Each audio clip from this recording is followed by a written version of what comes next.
வாழ்க வளத்துடன் அனைவருக்கும் அன்பு வணக்கம்.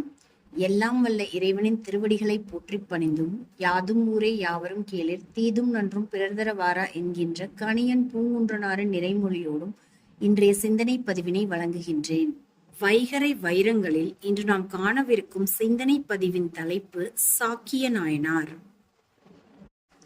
கொன்றால் பாவம் தின்றால் போச்சு என்ற தலைப்பின் கீழ் சிறிய தொடர் பதிவுகளை முன்பு வெளியிட்டு இருந்தேன்.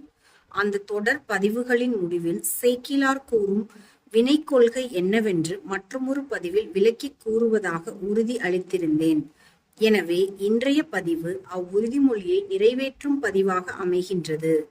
63 நாயன்மார்களில் ஒருவராக போற்றி வணங்கப்படுபவர் சாக்கிய நாயனார். சாக்கிய நாயனாரின் வாழ்க்கை வரலாற்றை விரித்து கூறும் சேக்கிழார் அப்புராணத்தில் சைவ சமயம் கூறும் மிக உயர்ந்த உண்மை வினை கொள்கை குறித்து தெளிவுபடுத்தி உள்ளார். சாக்கிய நாயனார் புராணத்தை மிகவும் சுருக்கமாக கூறிவிட்டு அதன் பிறகு சைவ சமயம் கூறும் வினை கொள்கை விளக்கத்திற்கு வருகின்றேன். சாக்கியர் என்பவர் யார் என்பதற்கு பல விளக்கங்கள் இருந்தாலும் பௌத்த சமயத்தை சேர்ந்தவர் என்பது பொதுப்பொருள். சாக்கிய நாயனார் புராணத்தில் வருகின்ற நாயனாரின் உண்மை பெயர் அல்லது இயற்பெயர் என்னவென்று தெரியாததால் சாக்கிய நாயனார் என்று பதிவு செய்து விட்டார்கள். திருச்சங்கமங்கை என்ற நகரத்தில் வேளாண் மரபில் உதித்த ஒருவர்தான் பின்னர் சாக்கிய நாயனராக போற்றப்படுகின்றார். இவர் இயல்பிலேயே எல்லா உயிர்களிடத்தும் அன்பும் அருளும் உடையவராக இருந்தார். சமயங்களில் உண்மையை உரக்க கூறும் தத்துவம் மற்றும் சமயம் எது என்று அறிந்து கொள்வதில் தாகம் உள்ளவராக இவர் இருந்தார். எனவே பல இடங்களுக்கு பயணித்தார். பல ஞான மற்றும் சாத்திர நூல்களை படித்தார். இறுதியாக காஞ்சிபுரத்தில் இருந்த சாக்கியர்களின் அதாவது பௌத்தர்களின் கொள்கை மேல் தற்காலிக பற்று கொண்டு தன்னையும் ஒரு சாக்கியராக அதாவது பௌத்தராக மாற்றிக்கொண்டு வாழ்ந்து வந்தார். இவர் பௌத்த சமயத்தை தழுவினாலும் பௌத்த சமய நூல்களை படித்தாலும் நிறைவு அல்லது திருப்தி இல்லாதவராகவே வாழ்ந்து வந்தார். தன்னுடைய மனத்தில் எழுகின்ற சந்தேகங்களுக்கு இன்னும் முழுமையான விடை கிடைக்கவில்லையே என்ற ஏக்கத்திலேயே பௌத்த துறவி வேடத்தில் வாழ்ந்து வந்தார். இவ்வாறு பௌத்தராக வாழ்ந்து வரும் காலத்தில் சைவ சமயம் கூறும் கொள்கைகளை தொடர்ந்து ஆழ்ந்து சிந்தித்து வந்தார். இவ்வாறு சிந்தித்ததன் விளைவாக ஒரு தெளிவான முடிவிற்கு வந்தார். எதன் அடிப்படையில் சைவ சமய கொள்கையே சிறந்தது என்ற முடிவிற்கு அவர் வந்தார் என்பதை சேக்கிழார் மிக அழகாக கூறுகின்றார். அந்த சிறப்பான செய்யுளை முதலில் பார்ப்போம். செய்வினையும் செய்வானும் அதன் பயனும் கொடுப்பானும் மெய்வகையால் நான்காகும் விதித்த பொருள் எனக்கொண்டே இவ்வியல்பு சைவநெறி அல்லவற்றுக்கு இல்லை என்ன உய்வகையால் பொருள் சிவன் என்று அருளாலே உணர்ந்து அறிந்தார்.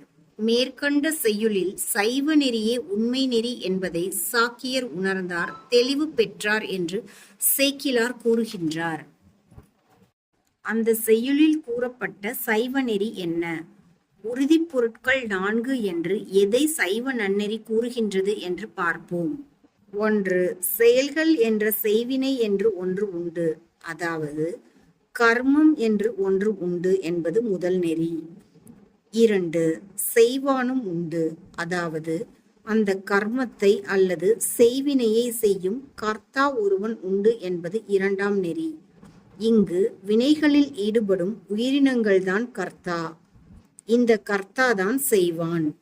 3. அதன் பயனும் என்றால் உயிரினங்கள் கர்மத்தின் வழியாக ஈட்டிய பாவங்கள் துன்பமாகவும் புண்ணியங்கள் இன்பமாகவும் வினைப்பயனாக மற்றும் பலனாக கர்த்தாவை சென்று சேரும் என்பது மூன்றாம் நெறி.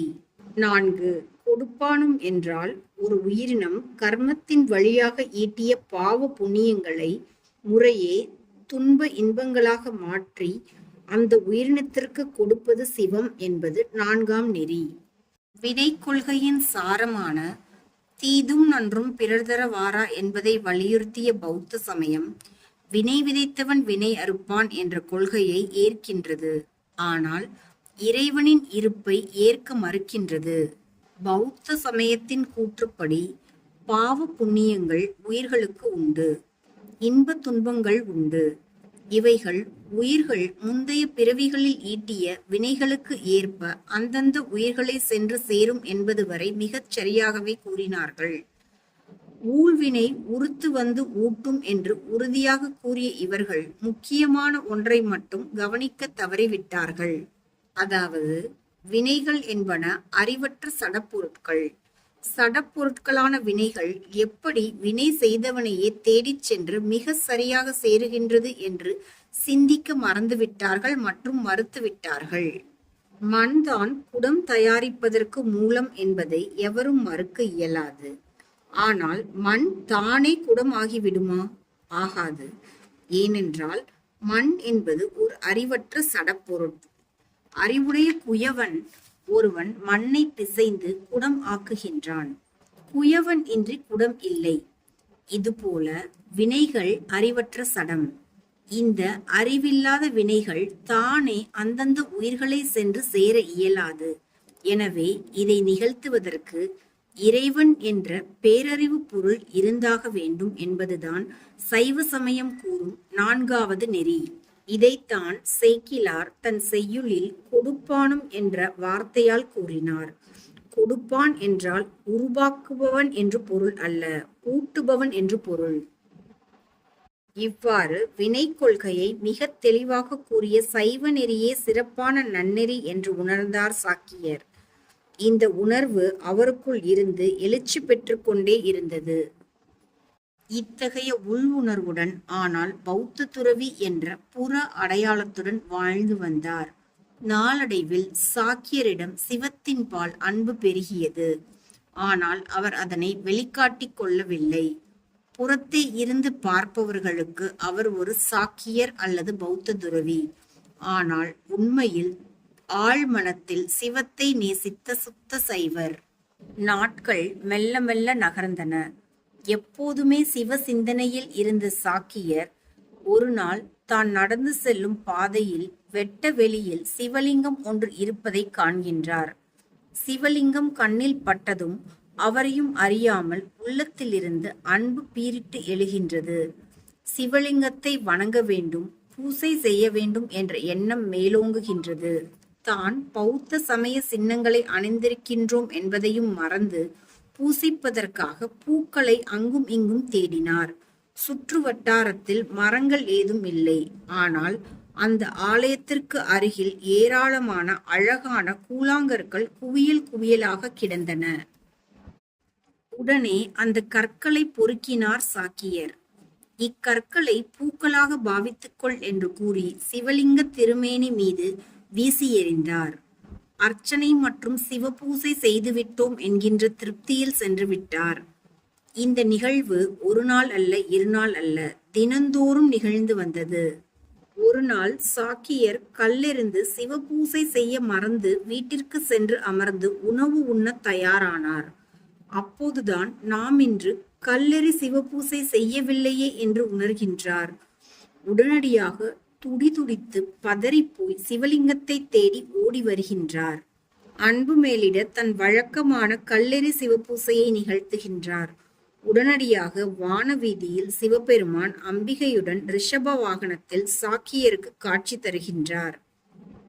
நீ என் பால் கொண்ட அன்பின் காரணமாக கல்லெறிந்து தொடர் சிவபூசை செய்தாய். நீ எறிந்த ஒவ்வொரு கல்லும் உன் தூய அன்பினால் மலர்களாக மாறின.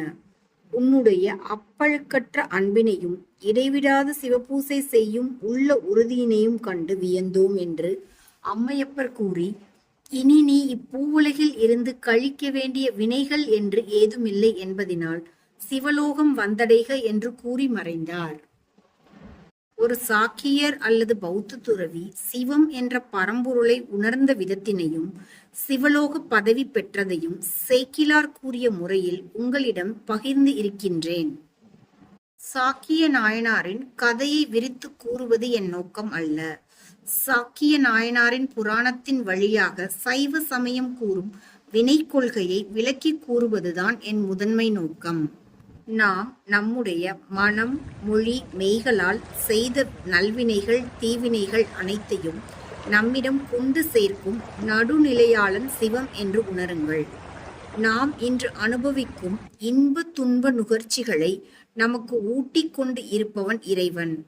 வினைகளை ஈட்டியது நாம், அதை நமக்கு ஊட்டுவது சிவம் என்று புரிந்து கொள்ள வேண்டும். சிவத்திற்கு வேண்டிய உயிர், வேண்டாத உயிர் என்ற பாரபட்சமெல்லாம் கிடையாது. எது எவரிடம் சென்று சேர வேண்டுமோ அதை அவரிடமே நேர்த்தியாக கொண்டு சேர்ப்பதுதான் சிவத்தின் பணி.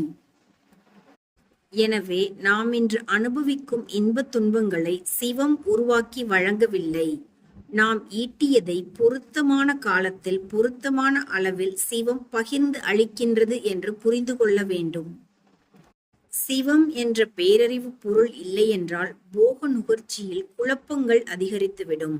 உதாரணமாக, ஓர் உயிர் தான் ஈட்டிய வினைகளை அனுபவிக்க மறுக்கும், அல்லது பிறரின் வினைகளை அபகரிக்க துடிக்கும். இவ்வாறு குழப்பம் நேர்ந்தால் அறம் என்பதை கேள்விக்குறியாகிவிடும். எனவேதான் சிவம் களத்தில் இறங்கி கொடுப்பான் என்ற பெயரில் இப்பணியை திறம்பட செய்கின்றது. இந்த உண்மைகளை முறையாக புரிந்து கொண்டு அறமீறல்களில் ஈடுபடாமல் இயல்பு வாழ்க்கையை வாழுங்கள். வாழ்வில் எதிர்கொள்கின்ற இன்பங்களும் சரி துன்பங்களும் சரி நமக்கு நாமே ஈட்டியவைகள்தான் என்ற ஏற்புடைமையில் நாம் வாழ்ந்து வந்தால் சிவம் நம்மை ஏற்கும். வினைகளை அனுபவித்துத்தான் கழிக்க வேண்டும் என்ற ஏற்புடைமைக்கு வந்துவிட்டால் நீங்கள் சிவத்தையும் ஏற்கின்றீர்கள் என்றுதான் பொருள். இத்தகைய நிலையில் வாழும் வாழ்க்கையே வழிபாடாகி விடுகின்றது. இதை விடுத்து பூசை புனஸ்காரங்கள் சடங்கு சம்பிரதாயங்கள் வழியாக சிவத்திடம் சென்று விடலாம் என்று கருதுவது தன்முனைப்பு மற்றும் இருமாப்பின் உச்சம் என்று உணருங்கள். பூசைகள் வேண்டாம் என்பதல்ல பதிவின் கருத்து. பூசைகளின் வழியாக சிவத்தை அடைவேன் என்று கருதுவதும் தன்முனைப்பு காட்டுவதும் தவறு என்று கூறுகின்றேன். நிபந்தனைகள் அற்ற தூய அன்புடன் பூசைகள் வழிபாடுகள் செய்யுங்கள், தவறில்லை. மனம் மொழி மெய்களால் தனக்கும் பிறருக்கும் தீங்கிழைக்காத வாழ்வு வாழ்ந்தால் பூசைகளும் வழிபாடுகளும் கூட தேவையற்றது என்பதுதான் சைவ சமயம் கூறும் நன்னெறி. இன்றைய நவீன ஆன்மீகம் இக்கருத்துக்கு எதிர் திசையில் பயணித்துக் கொண்டு இருக்கின்றது. அனைத்து பூசைகளும் வழிபாடுகளும் பயன் கருதி செய்யப்படுகின்றது. இவ்வாறு பயன் நோக்கத்துடன் செய்யப்படும் செயல்கள் அனைத்தும் வினைகள் ஆகின்றன. இவ்வினைகள் மீண்டும் நம்மையே வந்து அடைகின்றன. கொன்றால் பாவம் தின்றால் பூச்சி என்றால் விருப்பு வெறுப்பு காரணமாக நாம் ஈட்டிய வினைகளை நாம் அனுபவித்து கழித்தால் இல்லாமல் போச்சு என்று புரிந்து கொள்வது மிக மிக முக்கியம். மாமிசத்திற்காக விலங்குகளை கொலை செய்வதனால் உருவாகும் பாவம் அம்மாமிசத்தை உண்டுவிட்டால் போய்விடும் என்ற தவறான கருத்திலிருந்து விலகுங்கள். செம்பொருளான சிவத்தை கண்டு அஞ்சாதீர்கள், செய்வினையை கண்டு அச்சம் கொள்ளுங்கள் என்று கூறி இன்றைய நாள் பதிவினை நிறைவு செய்கின்றேன். எல்லா உயிர்களும் இன்புற்றிருக்க நினைப்பதுவே அல்லாமல் வேறொன்றறியேன் பராபரமே என்கின்ற தாயுமான சுவாமிகளின் நிறைமொழியோடு இன்றைய நாள் பதிவினை நிறைவு செய்கின்றேன். அனைவருக்கும் நன்றி, வணக்கம், வாழ்க வளத்துடன்.